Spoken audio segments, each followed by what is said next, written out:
Hi everyone, in this video I'm going to share the recipe of cold coffee. Grinder में add करेंगे हम ice,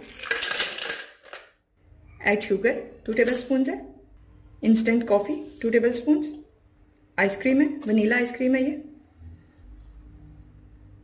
milk cream ले लेंगे 2 tablespoon, milk add करेंगे,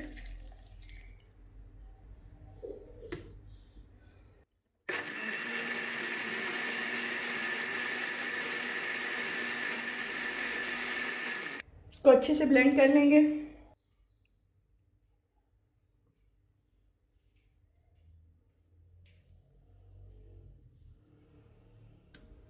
इसमें add करेंगे ice cream,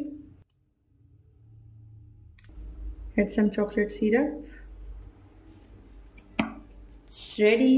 I hope you guys will like it. Give me your feedback in comment box. For more videos, please subscribe my channel. Thanks for watching the video. Bye.